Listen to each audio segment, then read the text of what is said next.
that we're going to show to you today, but more than that, also a bit of knowledge that we're going to share in regards to the new approvals for our video flame detection systems, VFD in short. So yeah, my name is Hendrik Klute. I'm the General Sales Manager for Technoswitch. And joining us today from Ciqurix is Steve Wesley. He's the Head of Sales for UK. And yes, they've been a partner for us for quite a couple of years now. And yeah, VFD is something as a technology that is growing in our market. The request for this is growing. And the lack of standards has always been kind of a stumbling block in the past, where video flame detection, smoke detection has really limited in terms of availability of standards or guidelines that we could refer to. And that's why we're very excited to have put this session together with Steve, and his team has worked very hard in the background to get these standards out there and published for us to actually be able to use as a guideline and reference, and then as well to have a point of reference to the products that are then certified and which products we can use within those applications. So yeah, without further ado, I'm going to put Steve on the mic.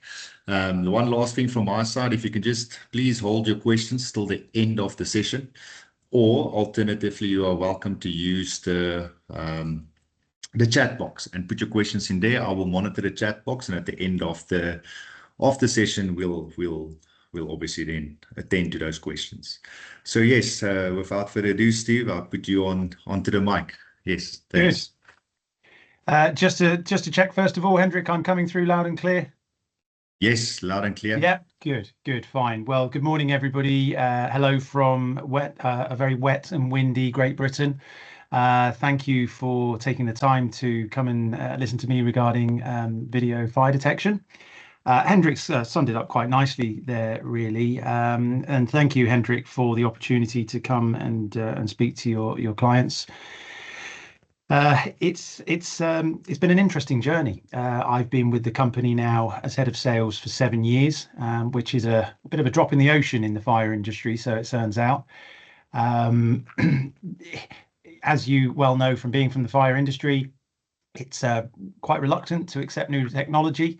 It has to be sort of tried and tested and proven before that acceptance will take place. And yeah, we're just really excited to have a product that's now being accepted by the market. And we've split the session into two parts. The first part is a specific focus on that standard and VFD as a whole. This standard is called LPS1976.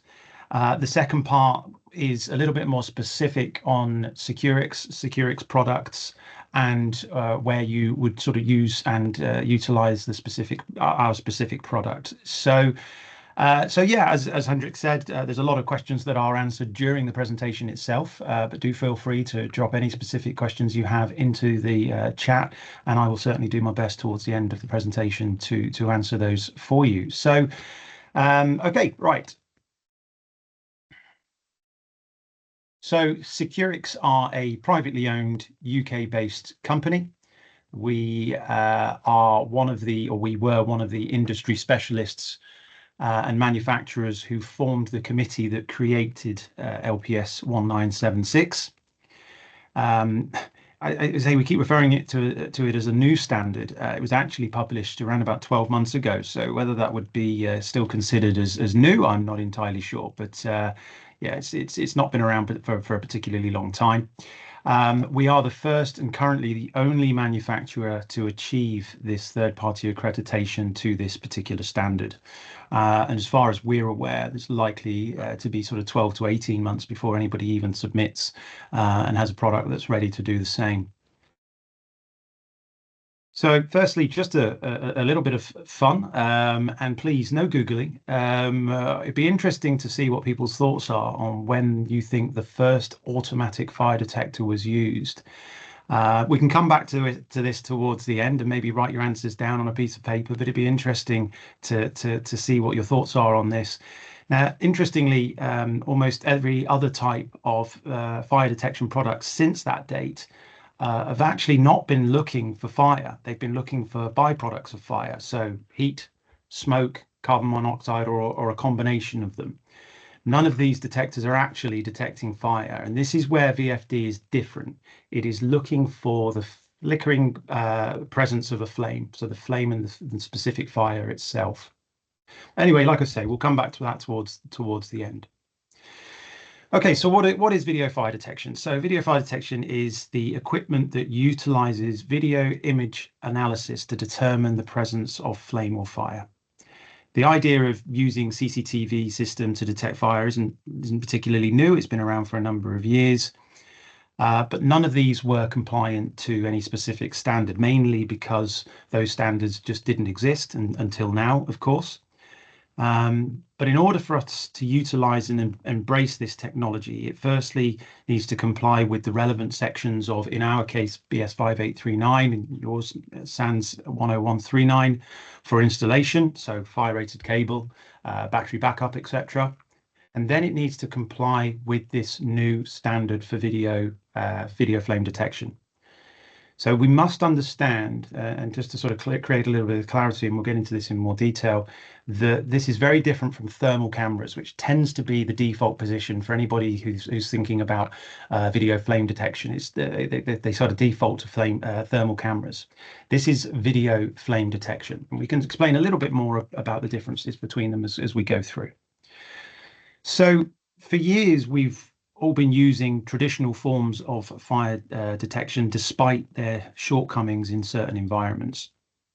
We all know that in certain environments, for example, with high ceilings, large open spaces, areas with steam, fumes, dust, smoke, high humidity, extreme temperatures, outdoors, they can tend to cause incredibly slow or even no fire detection using those particular methods.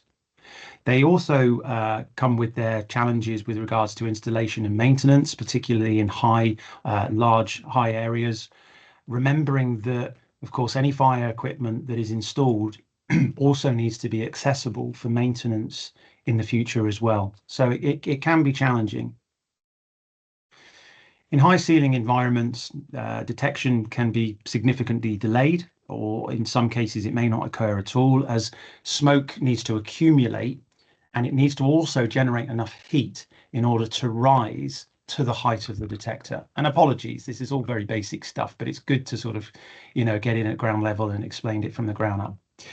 Changes in temperature zones can also cool the smoke, which then allows it to settle and not to rise. Dust and dirt and any airborne contaminants can also greatly decrease the working life of traditional detectors and also contribute towards false alarms. Heat detectors are incredibly slow to respond, even with sort of strict height limits. However, video detection is instant and works over long distances. So where will you find video flame detection, and where should you consider this type of product? Well, it essentially provides a solution for the challenges that I'm sure that you guys come across on a daily basis. So almost anywhere, really. But to be honest, in a small office, for example, the likes of the offices that you're sat in at the moment, I imagine, in those smaller spaces, it wouldn't really work. Okay, video fire detection really comes into its own where some of these particular conditions exist. So with airborne contamination, which is probably one of the more common ones, obviously waste and recycling, but also industrial areas, bakeries, sawmills, tall buildings, so cathedrals, high bay warehouses, freezers, exhibition spaces, public buildings, transport hubs. Access is something that we're dealing with on a regular basis, maybe due to the height itself, but also you might have fragile floors, you might have contaminated areas. Video fire detection can look from a distance, so no one has to access the protected area itself. It's good for high airflow, like tunnels, outdoors. It's becoming the technology of choice for areas like frozen storage facilities, freezers, warehouses, that sort of thing. Replacing aspiration detection, which as we all know has its limitations in those spaces. It's great for wet areas. They've always been a challenge for fire detection, but VFD works specifically well in those spaces. And finally, it can be used to minimize disruption for retrofits, but also for maintenance as well. So VFD typically goes that the detectors themselves are particularly mounted around the perimeter, if you like, the edges of the area looking into the space. So no operations actually have to be shut down for installation or even ongoing maintenance as well. And that can be a huge cost saving, specifically on retrofits. And it can also bring forward system replacement by months or even years. So there are various types of visual detection methods that we can run through right now, and we're not here to tell you that video flame detection is the best for all environments, because it's not. It's about right technology for the right environment. But I think it's important to try and help you understand the differences between those three different types, or certainly three different types that we've identified. Video smoke, video heat or thermal cameras, and video flame. So it's traditionally considered quicker to detect fire using smoke, and granted, that's often true. Where it's possible to use smoke detection without false alarms from things that mimic smoke, okay? The same is true for video smoke detection, though. But there are numerous well-accepted and proven ways to detect smoke. So the only real reason to use video smoke detection instead of them is in extremely large or high spaces, or where there is no access for installation or maintenance for traditional ceiling mounting smoke detection, or ceiling mounted smoke detection, sorry. It's important to note that if traditional smoke detection isn't suitable, then there's a very good chance that video smoke detection is almost certainly isn't suitable either. If you consider it, you also need to be aware that the environment needs to be tightly controlled. The background needs to be predictable. And because it needs lighting to operate, majority, if not all, video smoke detection systems do, that lighting also needs to be considered part of the fire system in terms of backup and fault monitoring, for example.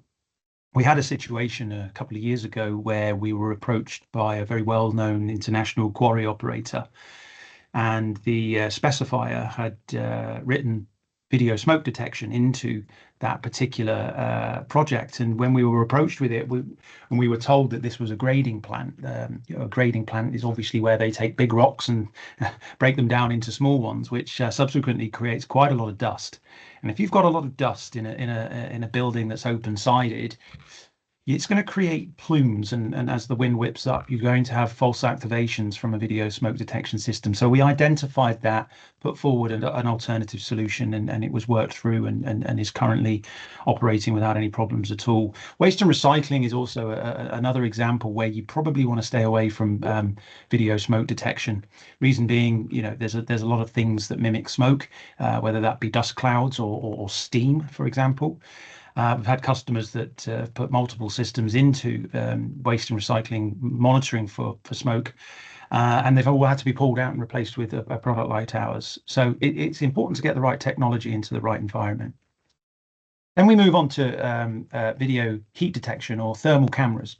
And when people think of video fire detection, most people think and default to, as I mentioned before, thermal cameras. Many specs that we get actually are requesting thermal cameras.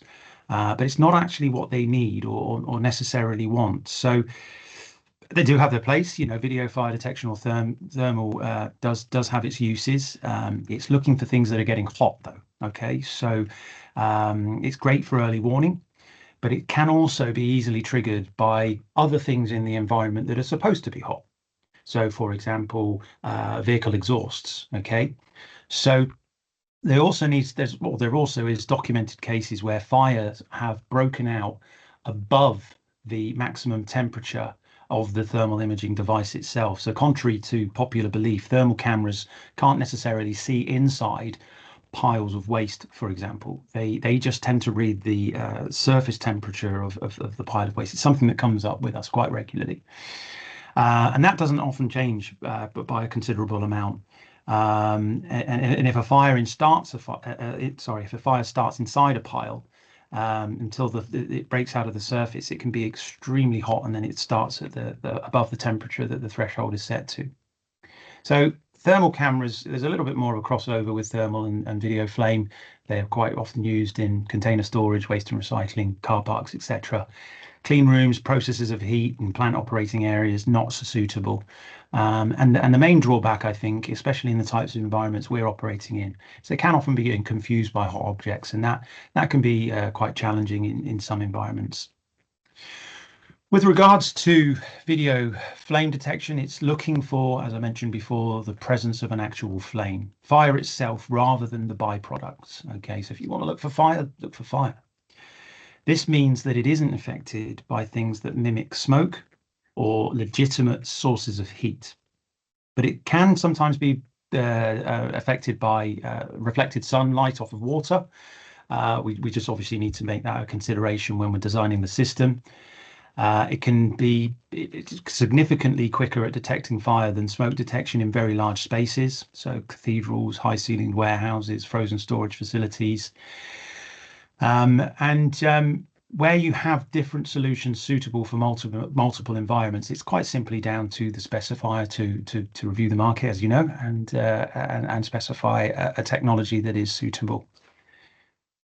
Let's look at a specific issue on a live site. This is an example of video fire detection being used in a recycling center. It shows fast, accurate fire detection whilst covering a wide area. This is just one device covering this whole space. Note that we're not looking at the ceiling, okay? As fire engineers, I'm sure you sort of used to walking into a space, constantly looking up into the ceiling for where the detection equipment can go. With VFD, we're focused on the field of view and where the fire will actually be, which will, in this instance exactly, will be on the floor rather than the ceiling. So where the fire is starting, as opposed to where the fire, or sorry, where the smoke and the temperature may end up. So as you can see here, there's a shredder on the left-hand side. It's tubed through a battery of some sort. It's ignited the waste. It's then spread that from the conveyor into the space. And in come the cavalry to extinguish the fire. So this is a very common and regular problem. It's particularly in the UK. We're seeing daily news articles on fires on waste sites, and this is a regular challenge. And obviously, during the day, you've got individuals on site that can help deal with the problem.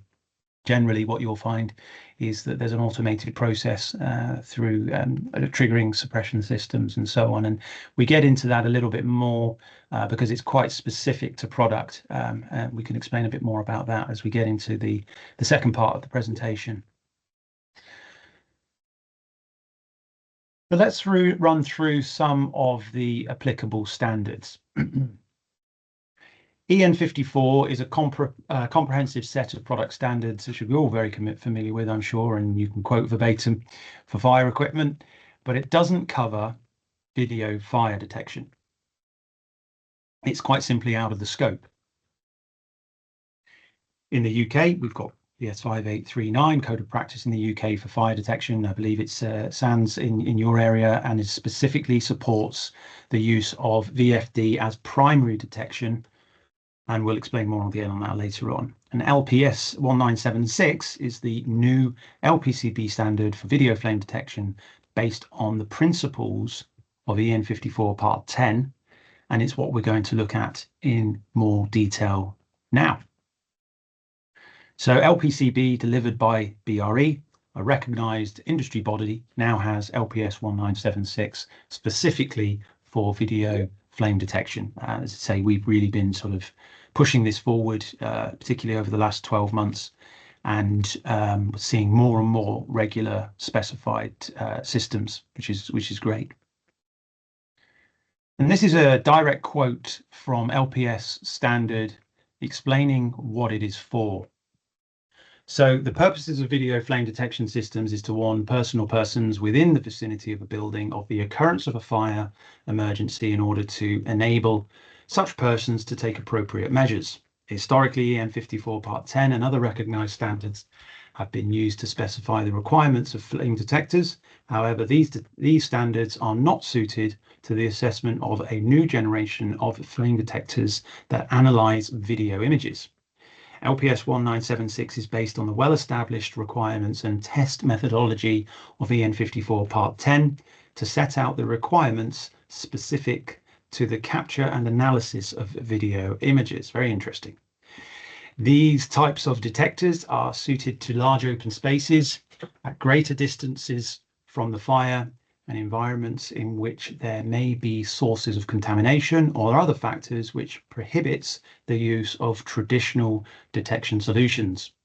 These detectors offer robust false alarm rejection and can offer a live video feed which can provide valuable information during or after a fire. It should also be noted that many fire brigades, this is sort of a UK-based analysis, now require visual confirmation before responding to an automated call out. This standard approaches this technology with the performance requirements for video fire detection intended to operate as primary systems, offering comparable, and this is very important, offering comparable levels of protection as other fire detectors to EN54 standards. Okay, so it's a comparable standard written and based on EN54 for flame detectors. So just to recap there, existing standards do not cater for video flame detection. So this new loss prevention standard has been created by a working group, by a working party comprising of BRE, LPCB, the FIA, manufacturers and industry experts, including us. We were involved. And the process started with research back in 2015. So yeah, 10 years, sorry, to get this standard, including the research, actually written and then published. The writing of the standard itself took 3 years to write and publish. So it's a lengthy process, but we all know that the fire industry moves at a particularly slow pace.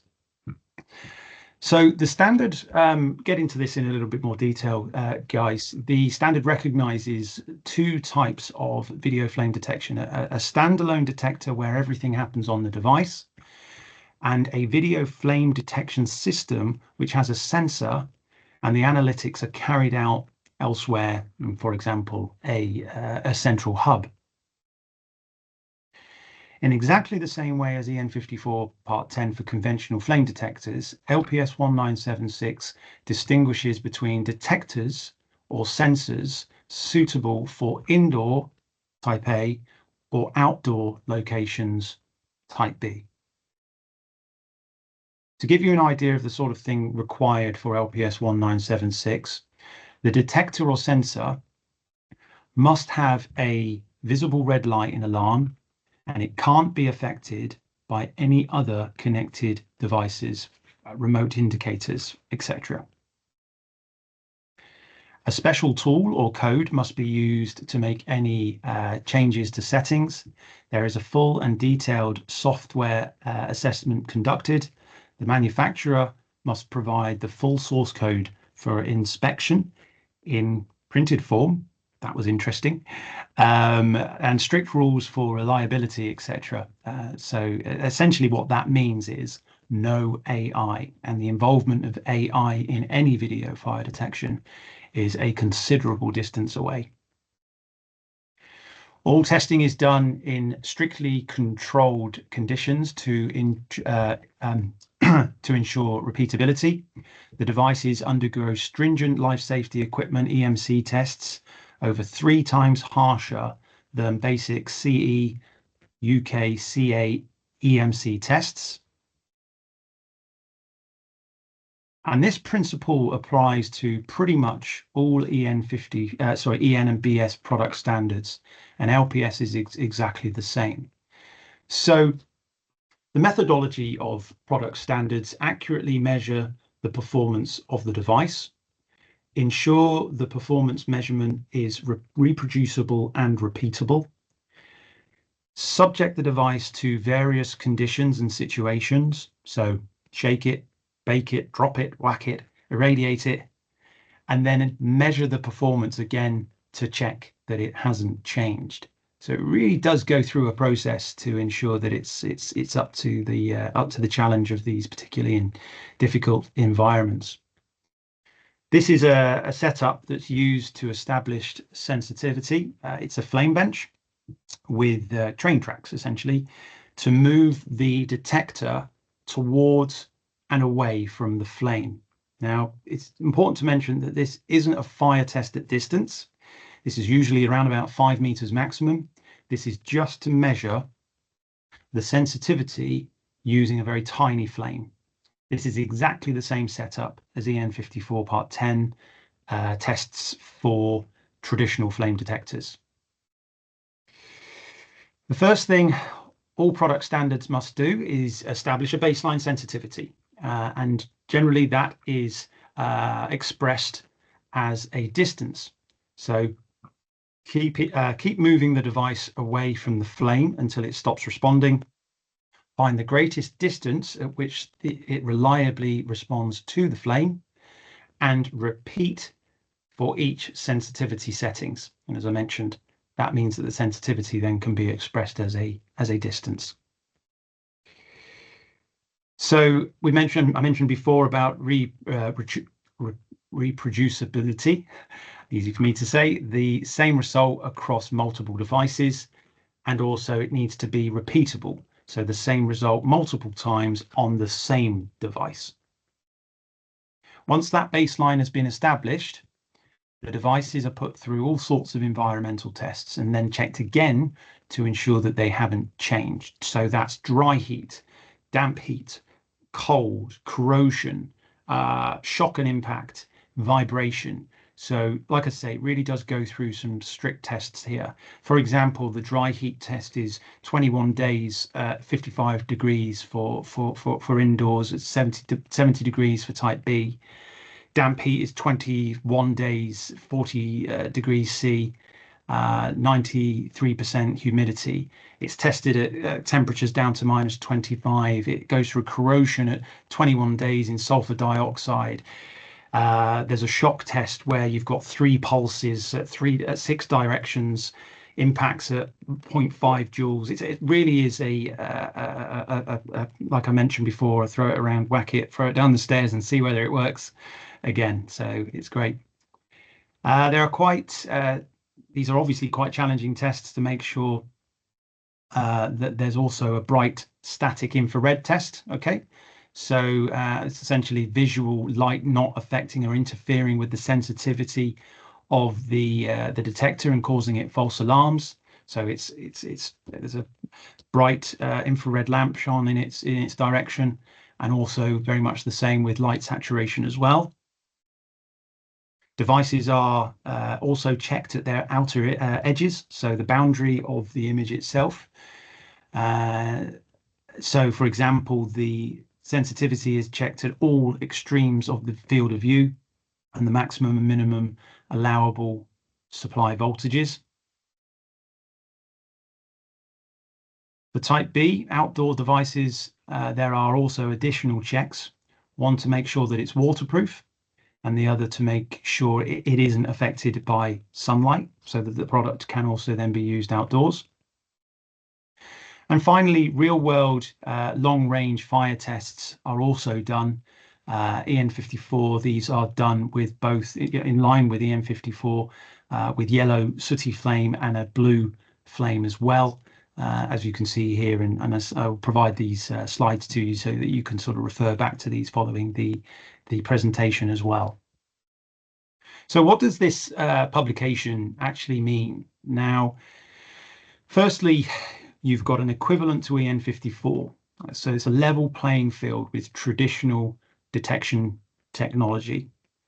You can choose now based on suitability. So if VFD is the correct choice, then it can be used. So not only can you be specifying video flame detection, in a lot of cases you should be. No justification required, no variations necessary. So the objections and the obstructions to using VFD have now officially been removed. No longer just for waste and recycling, it is being used across all types. We're very much pigeonholed as a product and as a market, as an area, to waste and recycling, and work specifically well in these spaces. It's great to know that the product was developed in those spaces, which are some of the most challenging and demanding. But now it is used and specified across all sorts of industries. Video fire detection, third-party approved to LPS1976, has now been tested to this rigorous standard as we've gone through, which means that you can also now have confidence in specifying this for certain areas. Okay, it's no longer, unregulated or unproven technology. So let's dive into and have a quick look at a few sort of real world challenges and, explain the reasons for using our product in these or similar products in these areas. Firstly, contaminated areas. So industrial processes, as we're all aware, produce airborne material with dust, dirt, steam, fumes, dust, smoke, generally confuses smoke detectors. This either means false alarms resulting in operational downtime, or undetected fires resulting in an increased risk to life and also property. But the accuracy and reliability of video flame detectors is unaffected by airborne particles, right? So detectors see through dust and smoke to detect fire. You may have noticed in the video a moment ago that the crosshairs continued to flash through the plume of what I believe to have been some sort of smoke detection. Suppression within the shredder. It's unaffected by these things and can actually see through the dust and the smoke, giving you the best chance for a timely response and reducing the knock-on effect of false alarms. Traditional smoke and heat detectors must be mounted in specific locations at highest possible point in any space, as you know. Heat and smoke rises, so this is the only place where they can really go, and it's expected to, and then obviously the smoke is then expected to reach the sensor. This can present, and we're seeing this more and more regularly, significant problems for regular testing and maintenance. Safe access to smoke and heat detectors either requires working at height, or it's an equipment heavy process that causes downtime for the particularly, protected areas.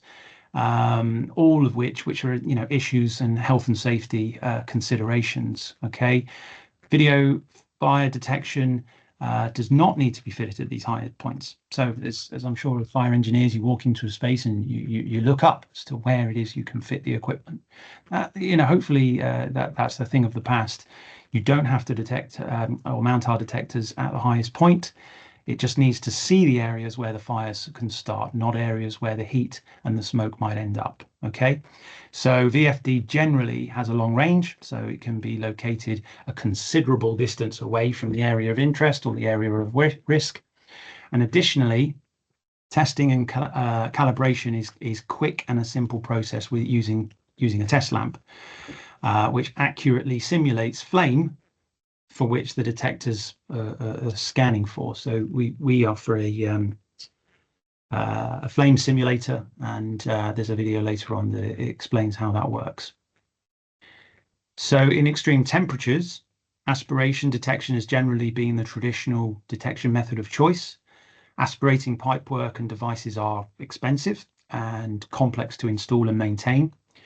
Pipes are susceptible in these environments for icing up and can become blocked, not only with ice but with dust as well. And you've got a limitation of just 40 meters. Video fire detection doesn't have those same drawbacks in extreme temperatures. Some detectors offer a range of over 150 meters, and specialist models are available for the extreme cold storage, for example. So generally extreme heat is not a problem for VFD. With regards to damp or wet areas, environments with high moisture can generate fog, they can generate steam or condensation. Very few, I think it's fair to say, very few traditional detectors are suitable for these environments, right? And those that are IP-rated heat detectors, for example, can be very slow to detect fire. False alarms can be caused when sensors mistake water vapor for smoke. and fault conditions can be caused by the presence of water in the devices and the connection points. If you've been involved in these types of projects, you'll know these issues. All of this leads to unnecessary disruption and costly downtime, as well as slow detection of genuine fires. So video fire detection, we maintain reliability in areas of high moisture because they're totally unaffected by airborne water vapor. Most models are waterproof. You obviously need to check with the manufacturer, and can be used in wet areas. So rapid, reliable, early detection, reduced downtime in damp and wet conditions. And finally, with regards to sort of outdoor spaces, who'd have thought that we would be detecting reliably detecting fires outside?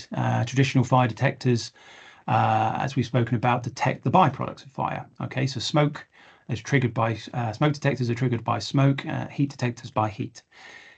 This is ineffective outdoors or in spaces where high airflow smoke heat is dissipated before it reaches the detector. VFD detects fire, not the byproducts. So even smoke or heat that are blown away, the fire remains, and it can then also be detected. All right, so VFD is also unaffected by high or low light levels, so will work in total darkness as well. Right, so interestingly, we spoke a moment ago about different types of visual detection. More often than not, though, the compliance and the accreditation has now opened up some interesting doors. And here at Ciqurix, we find that we are being used as a sort of alternative to ASD and BEAM, VFD, video fire detection, ASD, aspiration smoke detection, BEAM smoke detection, as you all know. What you'll notice here in this comparison chart, and this is a fairly neutral, balanced view, and feel free to disagree with us if you like. But what we're trying to highlight here is that VFD doesn't have a maximum height. It's got a high resilience to fault. It's not affected by airflow. Has a simple install process. You get that visual confirmation, which is really useful out of hours and monitored by a monitoring station. Works in low temperatures. False alarm risks are low, suitable for dusty and wet areas. And a very common requirement for VFD nowadays is that minimal disruption to operations. Can't sort of stress how important that is, and how many inquiries that is helping to generate. I won't go into any more detail on that for a moment. As I say, these slides will be made available to you to refer back to. So this is what BS5839 mentions with regards to video fire detection. When video fire detectors are used as the sole means of detection, the recommendations of the product manufacturer and/or suppliers in terms of detection performance and application limitations should be followed. And specialist knowledge should be sought if necessary. So a qualified expert needs to be providing recommendations in writing for each individual site, plus full design services and commissioning, etc. It's important that video fire detectors are capable of detecting fire and/or smoke reliably in the absence of normal lighting in the building and the absence of mains power supply to any lighting provided specifically to aid detection of flame of and/or smoke. So ensuring that detectors will function in all light levels and do not need any lighting to operate. Cable systems used for all parts of the critical signal paths and for the low voltage main supply to the system should be capable of resisting the effects of fire. So ensuring the system has terminals suitable for fire resistant cable. The capacity of standby batteries should be sufficient to maintain the system in operation for at least 24 hours, which provide an evacuate signal for at least 30 minutes, ensuring that the system has battery backup that lasts for a minimum of 24 hours. And finally, where a computer or similar IT equipment is used as a user interface, it should be treated as a supplementary interface, and there should be a CIE conforming to BS EN 542 mounted nearby. So ensure that the system interfaces to the fire alarm system and can work with no NVR. So that brings us to the end of our first part of the session today. As I say, we'll move into something a little bit more specific to Ciqurix in just a moment. Now, I'm interested to see, I don't know, Hendrik, whether anybody did drop into the chat any answers regarding the first automatic fire detection system. Yeah, there has been 1912. Okay. That's one. Okay. I didn't see anybody else drop in 1900, 1890s, 1850. Well, there we go. Right, we got there. Yeah, so we started off close, but it was in fact actually, thanks, Hendrik, it was actually 1890. Yeah. So the first automatic fire detection or detector was developed by Francis Robin Upton, an associate of Thomas Edison, and patented in 1890. I think it was a hotel in downtown New York somewhere. I don't know. But anyway, interesting to know that for over 130 years we've been detecting fire automatically. Crazy to think that. So. Okay, right. That is part one of this session. I think that probably puts us in a pretty good place in terms of time. I'm just going to shut down this presentation and load up a second one. So do just bear with me one moment. So while you do that, Steve, there was one question regarding the test, and I think maybe it's a good time to handle that. It was just. There was a question from Martin, who, by the way, won the date. He also got the date correct of 1890. Well, I mean, so, if we do this in person, Hendrik, we normally hand out a box of chocolates, but unfortunately we can't do that virtually. So you'll just have to take the praise of your peers. Well, we'll get Martin a box of chocolates. So well, please I'm do. sure Yeah. the guys down in Cape Town will gladly do that. But yeah, so the question from Martin was just to define the irradiated test reference. There was a reference that you just mentioned regarding the irradiation. So if you could just maybe explain that part a bit. In terms of the testing itself and the irradiation from the flame. Yes, because remember there was a part where you said shake, bake, test, irradiate. So, yeah. Okay, bear with me one moment. Let me just refer back to that a second.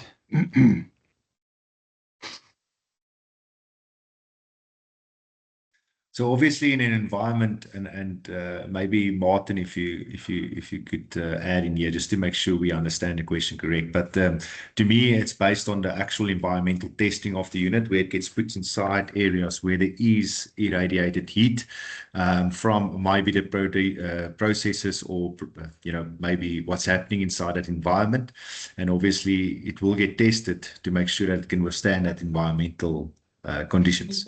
Is that what absolutely. You've actually answered. Sorry, I didn't understand the question correctly, but yes, you're exactly right. I think as well that that might be one that, because it's quite a technical response, that we would be better to provide something in some more sort of detailed writing after the presentation. Hendrik, if you'd like to make a note of that and present that to me at the end of the meeting, we can certainly get a sort of more technical answer to you on that one. So is that okay? Yeah, 100%. And I mean, we're going to run through some of the products now in terms of more detail. And obviously each product has got its specification in terms of its limits, where it can be used within what environment, from a temperature of negative to a positive temperature.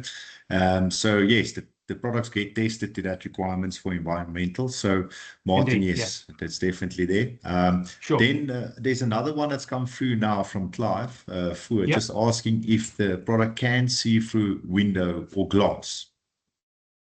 It can do, yes.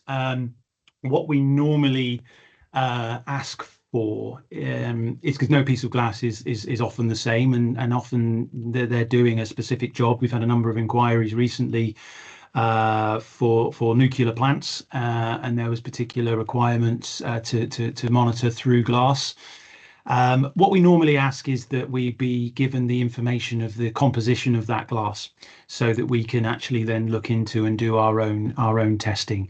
It's not an application that comes up very often, but when it does, we're quite happy to do further investigations with you to understand that the composition of the glass and do some testing just to ensure generally, yeah, not an issue with regards to viewing through glass. Okay. Good. And then, yeah, there's another question. Now they're rolling in here. So since we discussed now the minimum maximum temperatures for VFDs can work up, and they're specifically referring to cold storage. So Yeah. yes, I suppose you can also just maybe answer that. Yeah. Yeah, so cold storage facilities, we have developed a detector called the Zero that works down to and has been tested down and guaranteed down to -40. There's a slide a little bit later on that gets into the product range, but yeah, frozen storage facilities, you know, what reliably works in those environments. In the UK, we're working with two very well-known operators, Magnavale and Lineage, long distance detection in automated storage facilities. Yeah, works down to -40 degrees, very challenging environments. Often these spaces are oxy-reducted. The common application is -27, yeah, working very well in those spaces. It's just so one of our standard detectors that comes in a box with insulation and a heater inside that to ensure that the temperature is maintained. Operationally, it can work without any problems. Yes, and we'll just so everybody's aware, we'll make sure that these data sheets is attached to on our website to the product, that you guys have access to it. So yes, you can go and view it there, and it's the Zero product.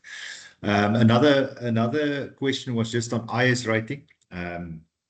If there is an intrinsically safe approval on one of these units. Yeah, so again, product, we have an ATEX approved solution, so that's called the EX, and we use a manufacturer in Germany called Samcon. You may be familiar with. They provide us with our ATEX housing. We send them the relevant parts, and they build us an ATEX solution, and we're doing quite a bit in petrochemical processes. So yeah, we do have that available as well. Okay. So again, we'll just clarify that on a data sheet that we'll attach on our website. So just to clarify, Steve, what is the zone rating then? Is that zone 0, zone 1, or zone 2? Now you've caught me. I'll have to check on the. Okay. It is available on the data sheet. Okay, fantastic. So Clive, I'll just confirm that for you shortly. Okay, good.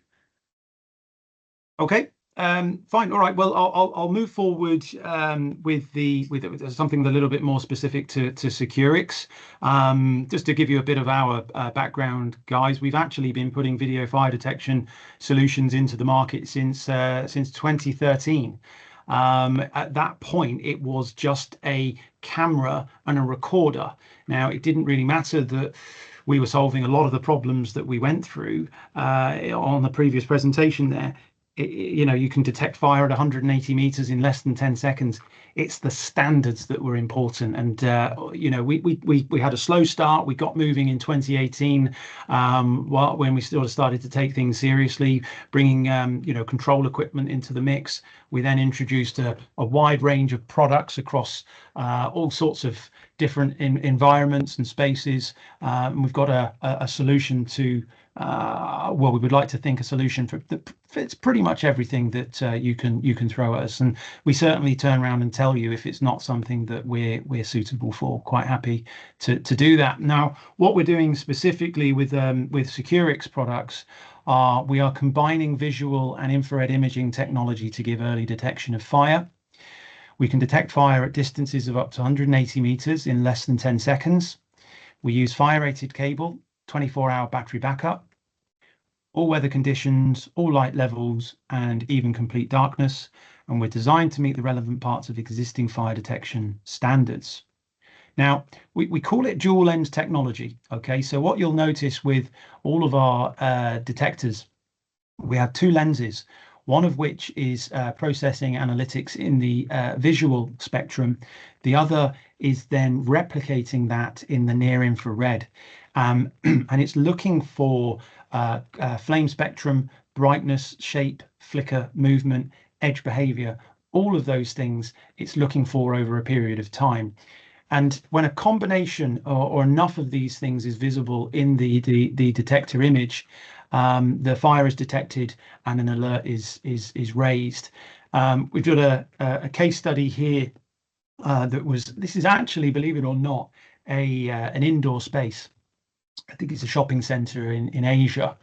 And the detector is mounted 40 meters high. Sorry, let me just check that. Yeah, 40 meters high. The detection distance is actually 70 meters. And pan fire of 40 centimeters. It's quite a large fire in this instance, triggered within 2.2 seconds over 40 meters. Okay. You'll notice that when a fire is detected, the analytics is taking place on board the detector, and then you'll see a set of crosshairs flashing in the location of the fire. All right, okay, and then within just another few seconds there, fire detected at 70 meters. That is a slightly smaller fire, slightly smaller pan, which is 25 centimeters. And within just shy of 4 seconds, you've got a detection at 70 meters.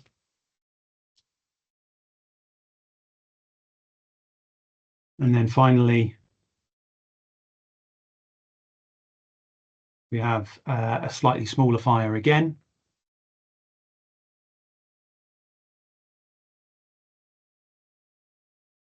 And as you'll notice, as the fire gets smaller, the detection time takes ever so slightly longer.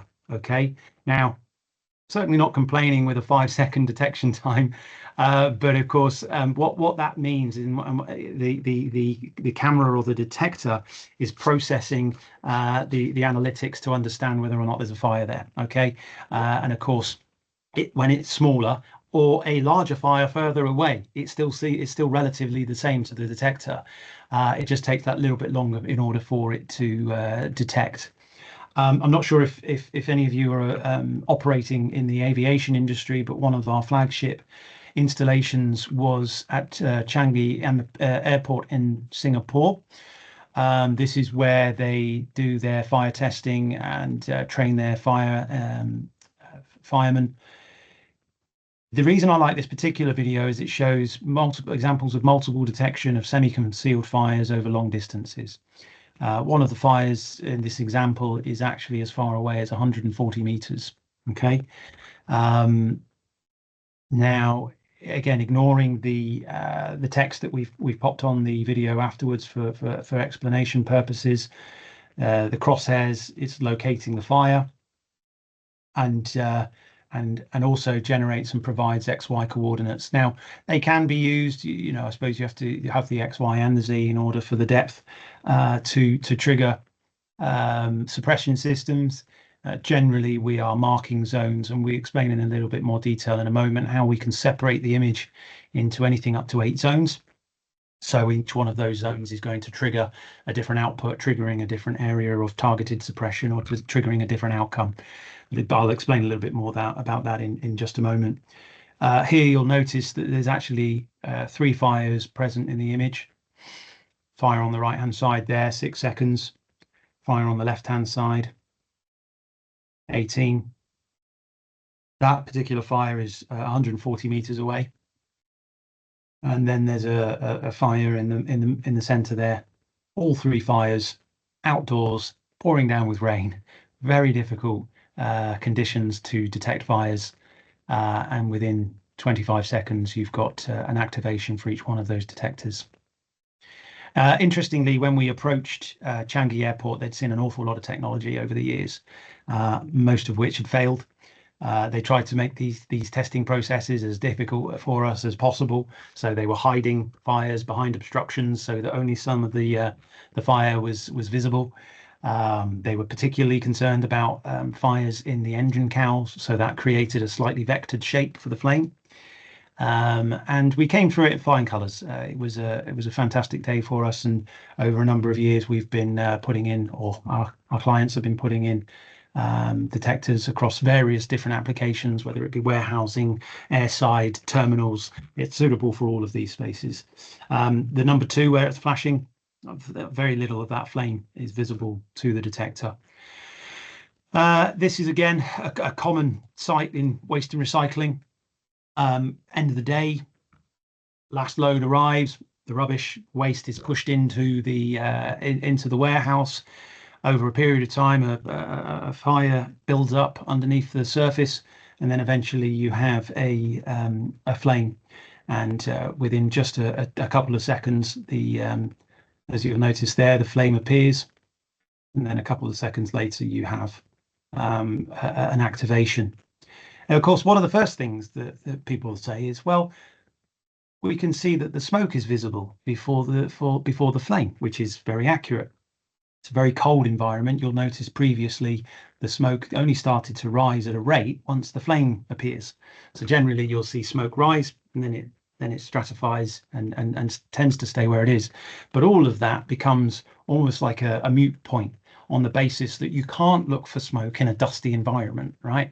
So generally, if you've got contamination of any kind, and you generally, as a rule, wouldn't tend to look for smoke in that environment. Okay, so moving on, getting into the product range now specifically, guys, we've got 2 product ranges. We refer to them as core and flex. Okay, the difference being that the detection method is exactly the same. Okay, so the dual lens technology, as I've explained to you in terms of how we look for a fire, is exactly the same. It's just the network and the product control equipment that changes from product to product. So the core system gives us our USP, right? So that allows compliance to the installation standard. The accredited detector sits within the core range, the XFP. It uses fire-resistant cable. All detectors are connected direct back to the hub. You've got that 24-hour battery backup. It's a self-contained system. Now, you do also have a supplementary solution in the Flex product. That is, well, I suppose it's probably more familiar to the CCTV products of the world, right? So it's Cat5e, Cat6, it's RJ45 connections, it's PoE with an adapter. It's not battery backed. So in effect, it's a non-compliant supplementary early warning system. Okay. But there's plenty of product out there that does that. All right, so you've got thermal cameras that will potentially operate, sufficiently well. It's the core system that gives us our USP. It's the core system that's giving us the traction. Okay, so that's what I'm going to focus on in a little bit more detail. If you do want more information on the Flex system, it is available. You can find a lot of that via our website. But if there's specific things that you'd need to know about, then do let us know, and we'll happily provide you with more detail on that. So here's a pretty crude standard layout for our core system. You have a control hub. In that control hub, you'll have our controller, which is polling the detectors twice a second. All the termination points are in there, power supply arrangements, networking equipment. There's 2 65-amp batteries that sit within the control hub, and you'll notice in that image there's also a pocket on the door, which is used to house the recording equipment. Now, I think it's quite important to mention that although it's fantastic and very useful to have an image from these detectors, the system will operate independently of that recording equipment. So if an MVR is a computer in a box, essentially, and computers can crash, and if it were to, not a problem, you lose your image, but what you don't lose is the important part, which is the detection. The fire is identified by the detector, triggering our controller. Our controller then triggers the fire alarm through a volt-free contact. So it's completely universal. It will connect to anything. Does it work with this product or that? It works with everything. Okay, so it sort of links into an existing fire alarm system, no problem at all. Now, you are limited to either 2 or 6 devices. So it's available, the main control hub, in a 2 or a 6 channel version. The reason you're limited is to do with battery backup and the amount of battery required to back those devices up. When we go through our design process, which we explain a little bit more about in a moment, and we determine that we need more than 6 detectors, you'll just need additional extension hubs, which are available in either 4 or 8 channels.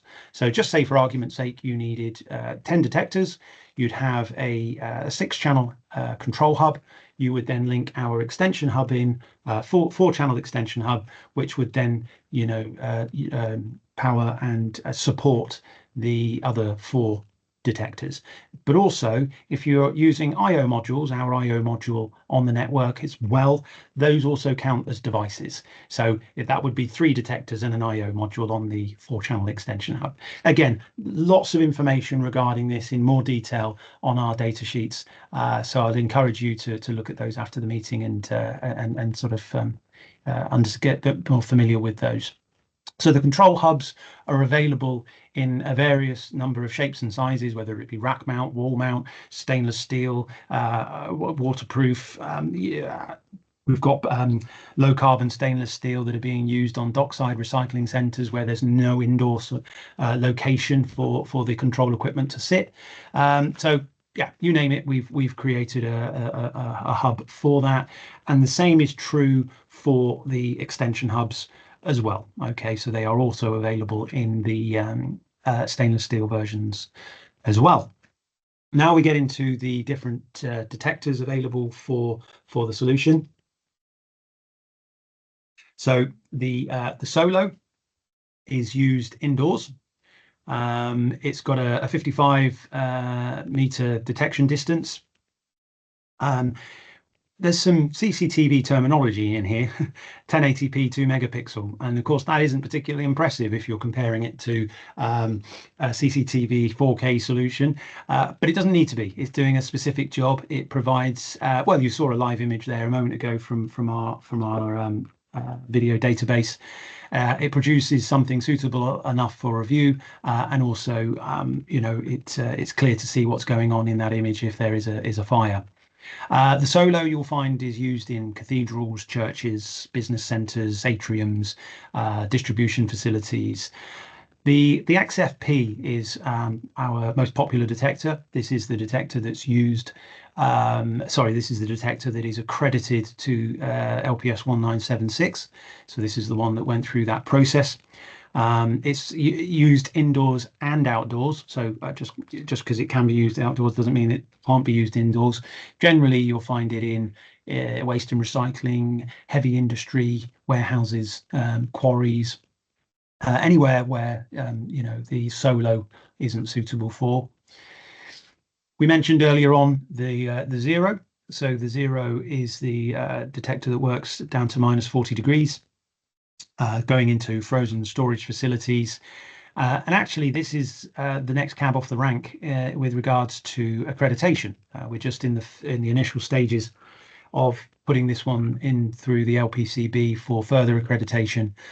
Certainly in the UK and Europe, we see this being a huge growth market for us. These automated frozen storage facilities are being erected on a regular basis, and I think more importantly, there just really isn't a viable, reliable solution for those spaces that isn't causing headaches. So if you're operating in frozen storage facilities, then yeah, we certainly need to be talking about this product and how it can be applied. Corrosion resistance. So the XCR, CR standing for corrosion resistance, is it's more specialist, I suppose. Used in harsher environments. It's 316 low carbon stainless steel, chemical handling, dockside, marine, coastal sites, manufacturing, food processes quite often require stainless steel product in their environments. And then finally, as mentioned earlier on, the EX for ATEX environments, explosive environments, oil, gas. We've got a lot of these in palm oil refineries in the Far East. But generally, if you've got an explosive environment, then this is also available.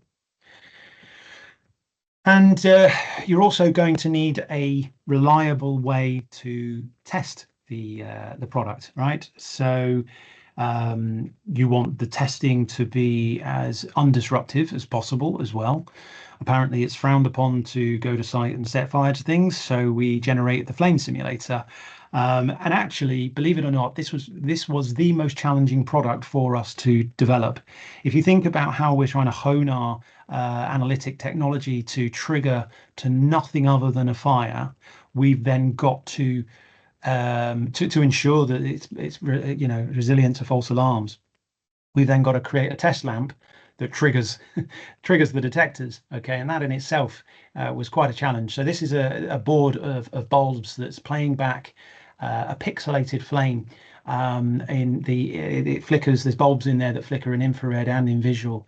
And better for me to show you, actually, there's a short little clip here showing one of our guys on site testing this in a live environment.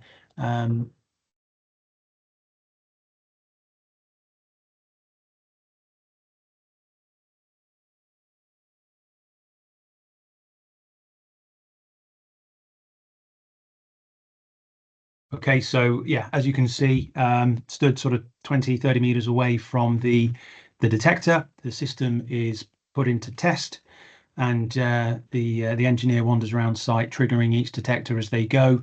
I won't get too much into maintenance. There's a session that is available that we can go through, but generally you would give the detectors a little bit of a clean. I mentioned earlier on that we can detect through smoke. We can also detect through dust that adheres to a lens. It takes a little bit longer, and generally what you want is a clean lens. But we appreciate that there are certain environments, or the reason the product's been selected is because it's particularly dirty. So it may mean that your maintenance needs to be more regular. It may mean that somebody needs to get up there and clean more regularly. We do have an attachment that, so long as you can get compressed air to the head of the detector, that blows a steady flow of air over the lens, meaning that less dirt adheres to the lens. But in a worst case, if it does get particularly dirty, IR does propagate through dirt and through dust, and subsequently we can still trigger through that. But as I say, I won't go into that in too much detail, but another session is available. I mentioned before, guys, that you've got the option to separate the image into anything up to 8 zones. Now, I don't know quite how well that image is coming across over video, but what you've got here is an open area split into 6 zones. All these spaces are hand drawn, okay, so that a fire in each one of those zones triggers a misting system that is set to a particular zone. Okay, and again, it's about retraining your brain. Just because the detector is set back from an area, that's not identifying the zone. The zone is identified by these hand-drawn areas, and we can explain more about that offline if people want to get into more detail. It's a bit of a complex subject. Here is a little bit more of a sort of more common example. These are a couple of waste sites here where you've got bays that you've got a fixed suppression system above each one of those bays on the left-hand side. When a fire is identified, an area of suppression is triggered to extinguish the fire. And again, I don't know quite how well those red white lines are identifiable, but you'll notice they go out in a fan sort of direction away. That's because the detector and the water cannon are into the bottom left hand corner of that image. It's set to a particular pattern to extinguish the fire. There's a video here there where we've just done an on-site test with a customer. Fire, this is all completely autonomous. Fire, it triggers a detector, the detector triggers the suppression system, and it's completely autonomous to extinguish a fire in this particular zone.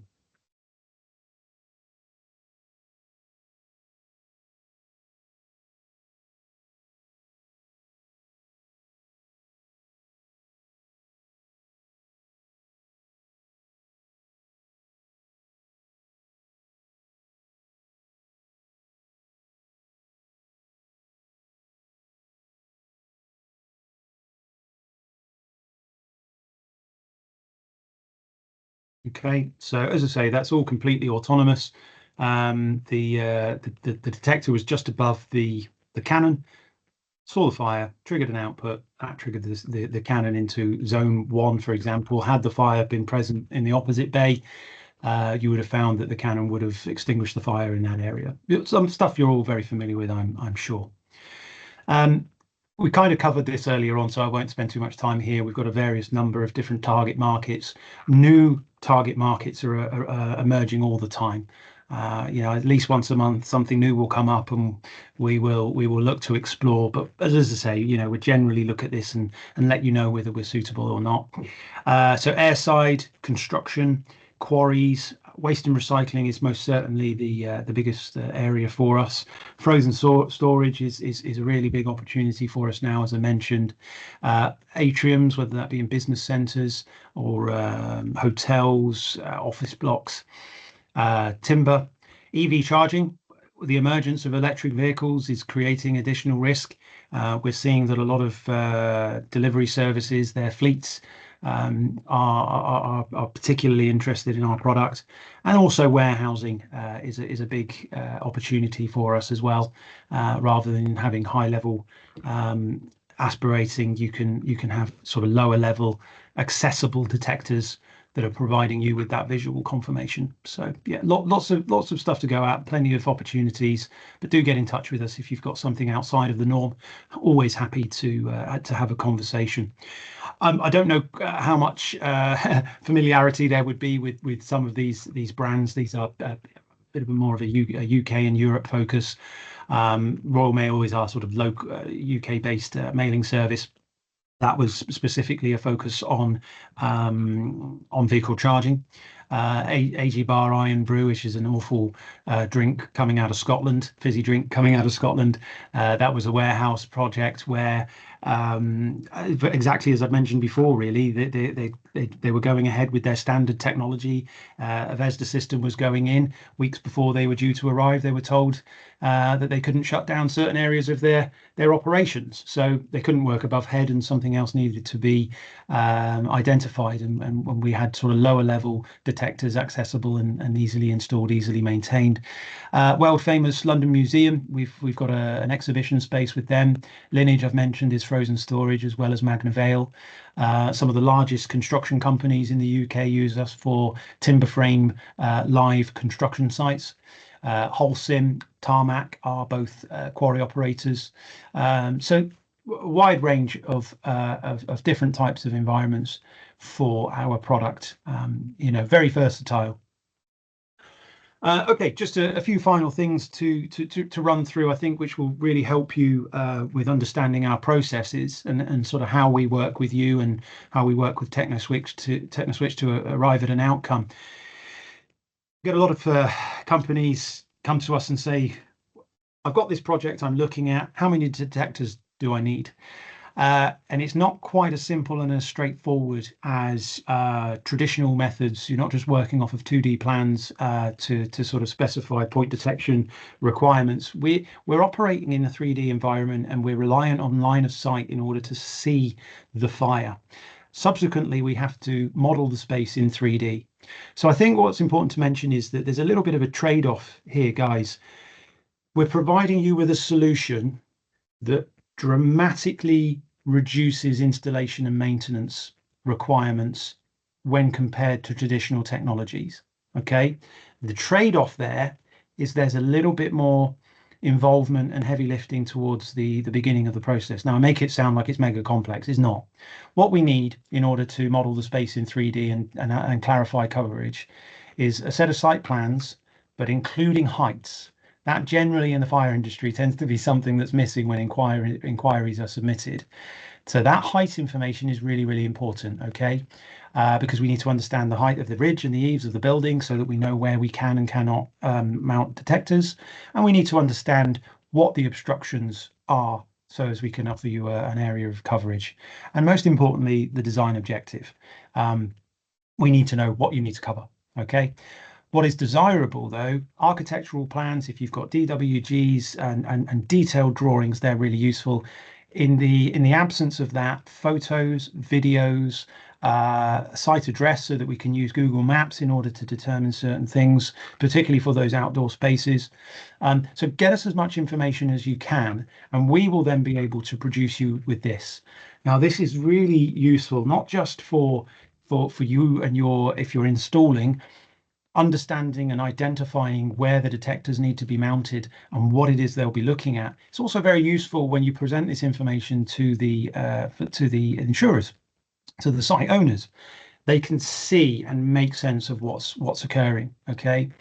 Again, not quite sure how well that's coming across in a small image, but there's a load of red dots on there that are marking the detector locations, and the areas of green are areas of coverage of our detectors. Now you get an overall map that shows you that, and then you get an isolated breakdown from each individual detector showing you the area of coverage. Not only do you get that green space showing you the specific coverage, you also get a small image and then a larger image showing you exactly what each individual detector will be looking at. Now, I just want to give you two very quick examples of the type of information that comes through to us. Okay.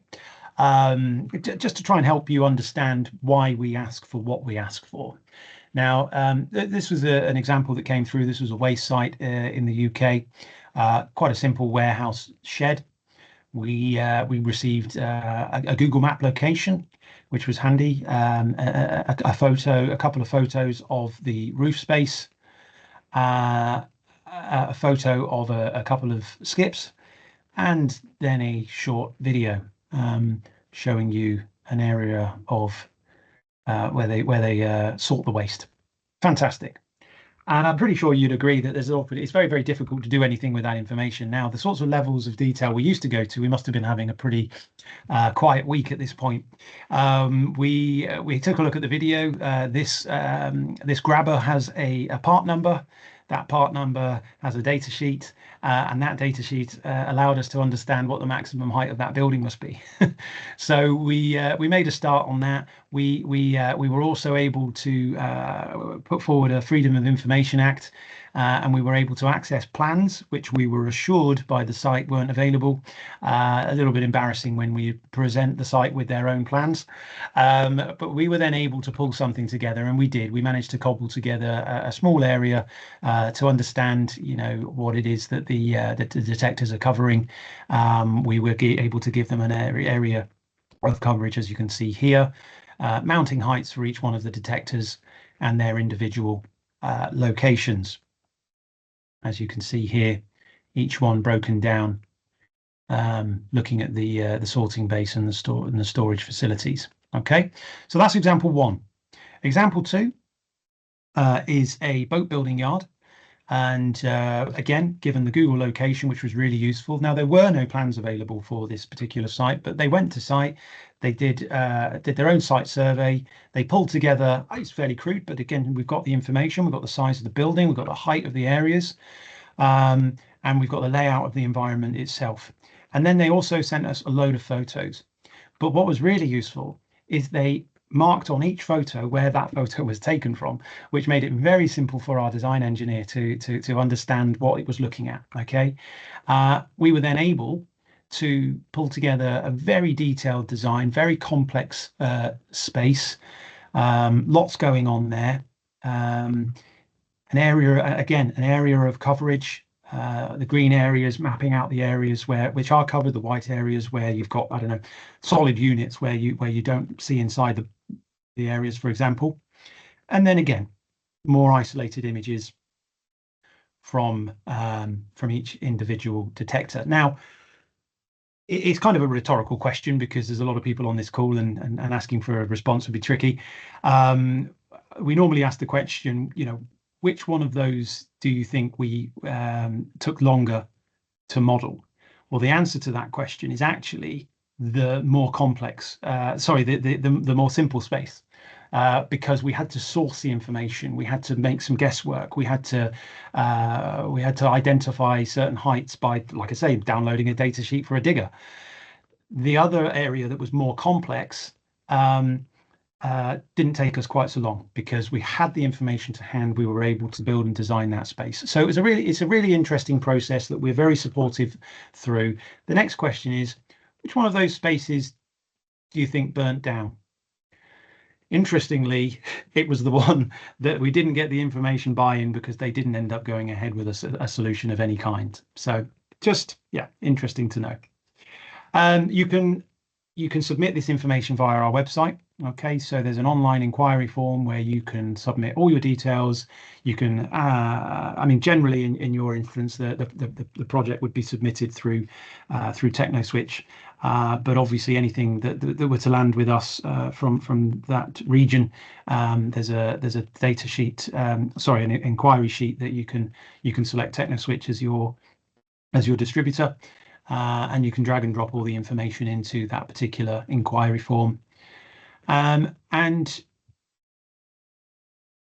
we're quite hands-on with our marketing equipment, marketing material. There's plenty of data sheets available. There's brochures. There's, I think we're now up to 8 case studies across various different industries. So many different information sheets. We appreciate that you're operating in a market that maybe hasn't adopted this technology, so it's important to have documentation to support you in what you need it to do. As I say, plenty of data sheets available as well. And just to sort of close off on cabling, I think it's quite important, obviously, from an installation point of view. You understand. We've got a cable recommendation form. We've tested certain cables extensively, and we've got certain cables that we recommend. Essentially, it's Cat5e, Cat6 fire-rated data cable. You'll notice that as we mentioned earlier on, you've got 6 detectors that will sit on our main control hub. Any further devices need to be linked into either the 4 or the 8-channel extension hub via what we've conveniently named HubLink. You can also, particularly to BS5839, include a wireless option here, connecting these hubs wirelessly through a variation. But what you also need to consider is a wireless option would then also take up a slot on either one of those hubs, and fewer detectors would be able to be powered from each one of those hubs. You've got a 100-meter maximum limit on the cabling. We can reach 200 meters with the introduction of a network extender. The network extender does, though, also need to, as well as in that example, be included as an additional device, taking up a slot on each one of the either hubs or extension hubs. Okay, that's it, guys. Just a few things to take away. Video fire detection is now approved. LPS approval is equivalent to EN54. VFD is now specified in all sectors, not just waste and recycling. Please view this as a fire system. Okay, you'll notice that we use fewer CCTV terminologies nowadays. We refer to them as detectors as opposed to cameras. This is a fire system. It's a full system that's recognized as a fire product, and it meets the relevant standards. It's accepted by insurers, building control, Environment Agency, which is getting more relevant to UK, Fire Rescue Service, risk assessors and consultants. And we're hands-on. And I know that Technoswitch are as well. So any training and additional support that's required, we can certainly help and assist with that. So, okay, that brings both sessions to a conclusion. Hopefully that's been really useful, and I will hand back over to Hendrik to close off or introduce questions to the floor. Yes, Steve. So before we close off, there's been a couple of questions, and I think just to start off with, Clive asked about the IS rating. I did confirm that the product is not intrinsically safe approved, meaning it can't be used in a zone 0 application. However, It's got the EXD approvals, which means it can be used up to a zone 1 explosive atmosphere application. Okay, so I did paste the approvals for that in the chat box, but obviously, as I mentioned, that will also form part of the data sheet for the EXFP range of flame detectors. Okay, so So we cover that one. The other part that I just wanted to also mention was there was a question: does the system retrieve the footage of how the fire was started? So this is a video flame detector that sits on the IP network, and it can transmit its video footage to an NVR, a network video recorder. Now, the core hubs do have space for us to put an NVR in there. The beauty of this system is that it can operate without an NVR. So it is a fire detection system, as Steve mentioned. So it doesn't require an NVR to actually detect the flame for us. It can be independently set up as a flame detection system. But yes, the benefit of this is because it's HD video cameras and you are recording the area, the beauty of using that visual is very important. And for that means, I believe an NVR is a very important part to this whole system, especially if you look at compliance and recently what we've experienced with insurance companies wanting to understand what transpired leading up to a fire. And this could be a good way to record that information and have it on hand. Then, in regards to, there was a question which is a bit, this is going to be a question that I think there's a lot of opinions on. It came from Omar, and his question read that what would we, out of our experience, work better between ASD and hydrocarbon fires on IR3? Now, in my experience, this is not a straightforward question of the one is better than the next. I think if you look at IR3 flame detectors, and we're talking here about VFD, which video flame detection is not just on the IR sensors. There's a few other things that is done in terms of the firmware on the camera and also the controller in terms of managing the intensity, the size. There's various things which VFD gives you over a standard IR flame detector, but each have got its place. So an aspirating smoke detector ASD would really work well in a place where you really need very early smoke and you're not going to get a flame as quickly, and you really want to detect very, very early. But you need to consider things like the environmental conditions. If there is airflow challenges, if there is, dust particles in the air, perhaps natural smoke that gets, or smoke particles that gets generated from the process or procedures within there. Also, ASD is not very good for outdoor applications, so it wouldn't be recommended there. So again, there's a lot of people with various opinions, but I think you need to look at each risk individually and understand which technology would work best and optimize that for your end user at the end of the day to achieve the required results. Yeah, and just to add to that, Hendrik, there is the slide within there that does give you.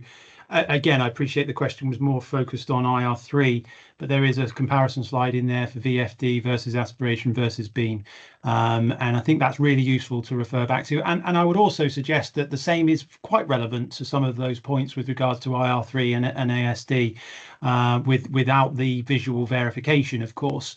I think when again comparing VFD to IR3, again slightly different. We're exceeding in terms of range, accuracy, and false alarm rejection. So and of course, you can say you've got that visual verification that you can view remotely, and you can also refer back to for insurance purposes and understanding how a fire came about in the first place. Yeah, so then let's lead into the next question, which then that's why I wanted to start with that one.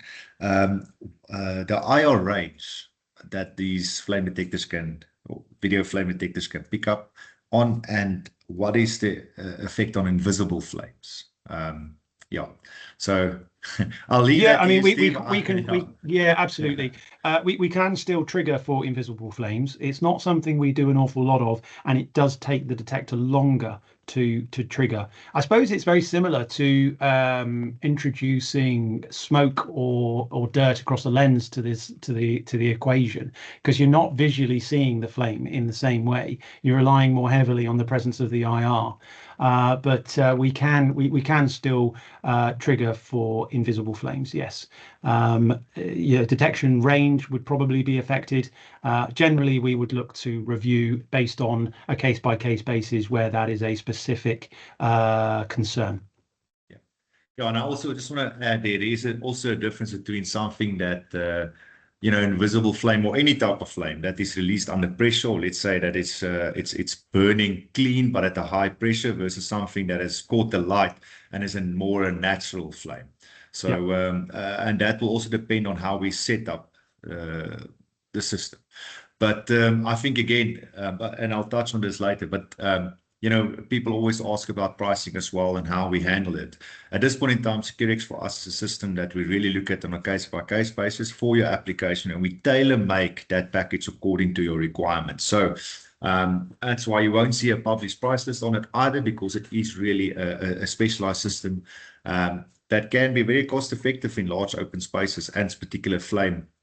The early flame detection system. So you'll need to chat to us and we can help you on that in terms of the flames where it would be effective, and make sure that we have the right distances, because like Steve has mentioned there, depending on the type of flame, we might need to reduce the distance and look at the coverage from a bit of a different perspective. And then the last thing was just in terms of sulfur flames. Is it effective on sulfur? I'd have to refer back to you on that one. Apologies, I'll have to come back on that. If you make a note, and we can have an internal discussion. No, it is something that's come up quite a lot in our market recently, is sulfur stockpiles, flame and coverage for that. And yes, on IR spectrum, it is doable, but it does also mean we have to look at the range and how we can set that cover VFD up and whatever IR flame detected to make sure we cover it appropriately. But Steve, if you can give me more feedback on that, then I will get back to Clive. So Clive, if you are listening, I'll get back to you on that question. Okay. And then, the last and easier question was, how many flames can we detect on a single camera? So in your field of view, you can have multiple flames, and we will be able to detect. So 4, anything up to 4. Yeah. Okay. So anything up to 4. So that's fine. I think if you've got more than 2, you've got a problem. But generally, we will detect anything up to 4 fires in the zone, in any one of those zones. Yeah, so that means that, for instance, if I just can explain, you can split those zones up or the camera up into zones. And Steve, just to clarify, how many zones is that we can go up to? 8 zones. Yeah. Yes, so zones. In each of those zones, we can go up to 4 flames. Right. Yeah. So you've got the ability to also set sensitivity settings accordingly in each zone. Okay, and you can mask certain areas. All of that is completely customizable on site during the commissioning process to ensure it's set up to the requirements of the site, whether that be to trigger suppression or whatever it needs to do. Yeah.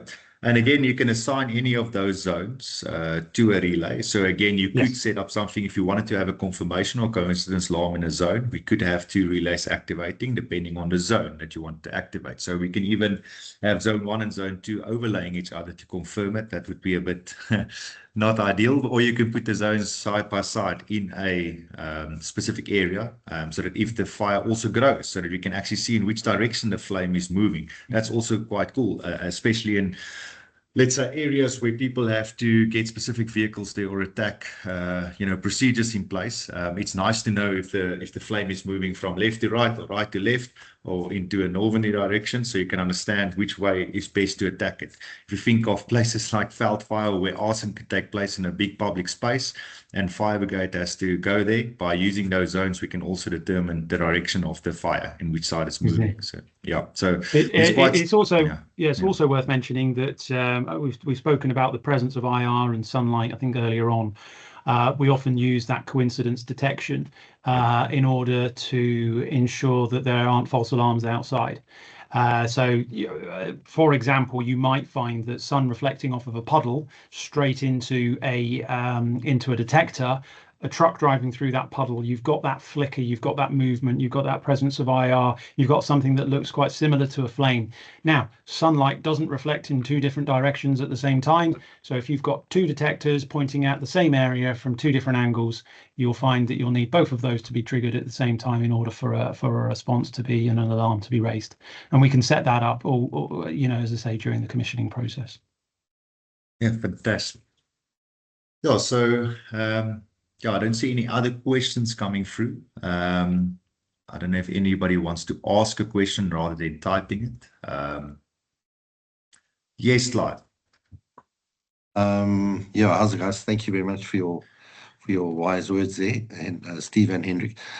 Just false alarms, you're talking about them now, and what about the false alarms from lightning? Because that's obviously your flicker is very similar to that of flames, and yeah. From lightning? Lightning, yeah. Yeah, okay. Well, I mean, generally we're looking in a very specific area of interest. So the detectors are pointing down at the space, and it does rely on that period of time. So if lightning is in an instance, to be fair, Clive, this is the first time this has come up as a question, to be fair. So well done. There's always something new. But generally, I would expect that because you need think about how a fire operates or develops. It starts small, it grows, it grows, it grows, it grows, and it's that we're looking for very specifically in a static fire in a specific location. Whereas although I agree that you've got very similar characteristics there, what you don't have as a characteristic, I suppose, is that period of time. So so far, I've never heard of us being affected by lightning. So I don't think we've got a problem there. Yeah. Another way, Clive, is also you can delay the reaction of it. So for instance, when we set it up, obviously you want it to be sensitive, but you also have to be realistic in your application in terms of how quickly you want it to trigger. So I mean, if you allow yourself a delay of up to, let's say, 8 seconds, 7 seconds, still well within the requirements of 10 seconds to raise that alarm, and depending on the situation. We've tried to detect it with moving flames and did quite a lot of things when we doing our testing. And yes, you can take that all out. So there is ways and means how you can filter that out should it become a problem. So I hope that answers your question. Similarly, it would also be for welding. Yes, arc welding, 100%. Yep. And again, that is where it's nice, where if you put it in a place like that and you can mask off that area, that is also something that we can do. The masking works quite well. So if it obviously develops outside of that zone where they're welding, then you are concerned that there's a fire, and then you can trigger it accordingly.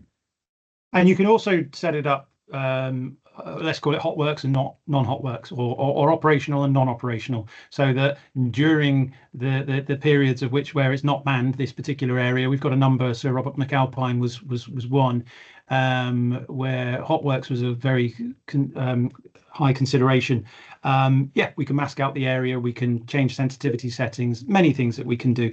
Not a problem. Again, let us know the information so that we can allow for that when we're speccing the system. Yeah, and Zabrand has just asked the same question now, and his question was, in the mining industry, can you set it up not to detect the production area but still be active for the rest? And yes, you can. Yeah. That's the beauty of the system. So really flexible in its approach, but we will tailor make it according to your requirements. As Steve has shown you, the depth at which we're going in when we do a design for this type of system, that we actually take all these things in consideration. Obviously, the less information we have, the more difficult it does make it to provide an optimized solution. So I've just got another question that came through from Omar. I'm just reading quickly. Okay, so deploying video flame detection systems in high temperature environments such as hot manufacturing zones, heavy industrial plants, or outdoor settings introduces specific engineering risk. Extreme heat accelerates hardware degradation, impacts sensor noise, and alters environmental variables. So yes, that is true. I mean, the harsher the environment becomes and the hotter, there is certain limitations when it comes to electronics and equipment, but I mean, our systems here has been tested up to 80 degrees C. I think, what is that? Sorry, maybe I just want to clarify again.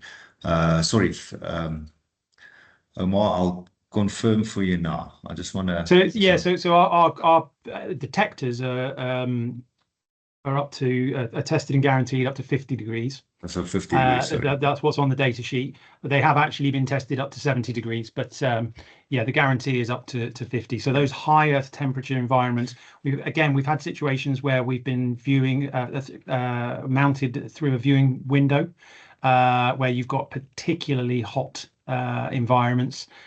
It is very much again dependent on suitability as to whether or not. So high temperatures we're not yet really focused on, but I'm sure that's another product that the team will develop at some point. Yeah, so we understand in some of our mining environments out, especially if we get more to the equator, you can get extreme temperature outdoors there. And again, then we need to look at the type of product we're using. Maybe this is then not suitable for those environments based on its environmental limitations. Sure. So yes, Omar, again, yeah, if you have a specific application, we can always assist and guide you in terms of what is the right product that will fit within that environmental conditions. Okay. Indeed. Good. So yes, I think we'll call it there. Unless they well noted. Okay, thanks, Omar.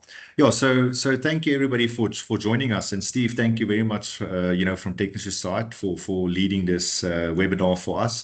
I think it was extremely important that we did present this to our market, and now with the approvals, it really does help a lot. So yeah, apologies a bit for the background noise there. Someone is grinding somewhere. Yeah, hopefully they've got VFD installed. But in any case, so yeah, thank you very much for that, guys. Thank you for joining us online as well. We really appreciate your support in this regard. And if you want any additional information, please reach out to me or any of your sales reps. We'll gladly help. We've got a nice demo set up, actually, in our Durban branch and up here in Cape Town, up here in the Joburg branch. Sorry, Cape Town, not yet. We're getting there. But we've got a nice demo set up in Joburg as well. So we can definitely show you how this system works in real life. So yeah, please feel free to reach out to us if you need more information. Perfect. And thanks, Hendrik, for the opportunity to present to your wonderful people here in South Africa. Thank you, Steve. Appreciate it. Perfect. Good. Thank you, everyone. Have a fantastic Thursday, Friday, and Thursday further. We'll chat soon. Cheers. Cheers. Thank you. Cheers. Cheers. Bye-bye. Bye-bye. Cheers. Thanks. Bye. Thank you.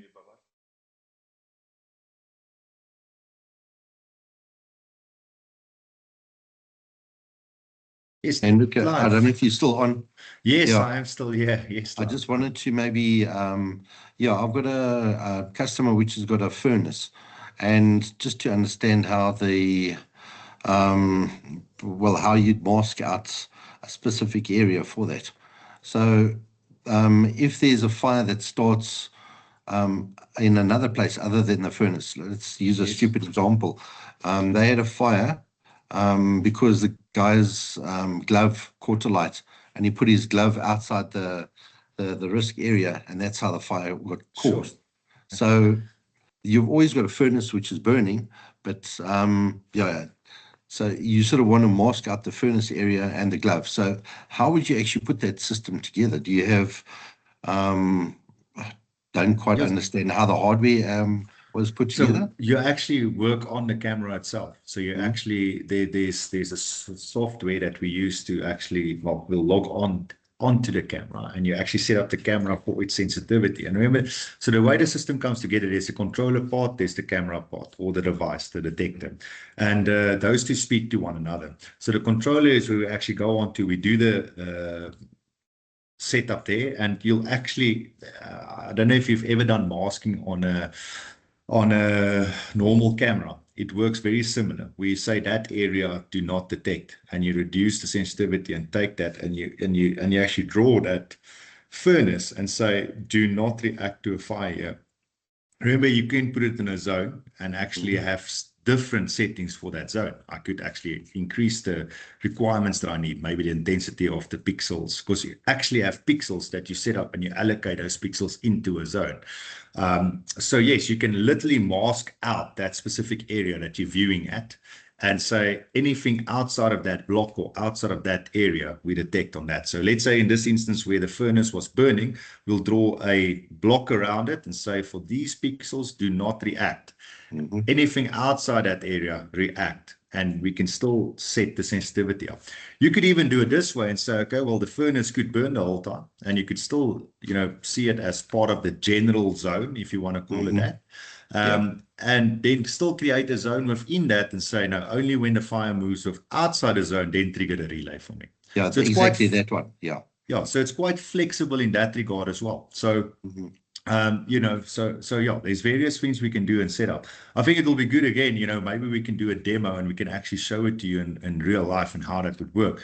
That also gives you quite a nice understanding of how that setup works. And yes, it is quite specific. I mean, there's quite a lot of things that you can set up. So you also don't want to get yourself into a situation where you play too much around with the things.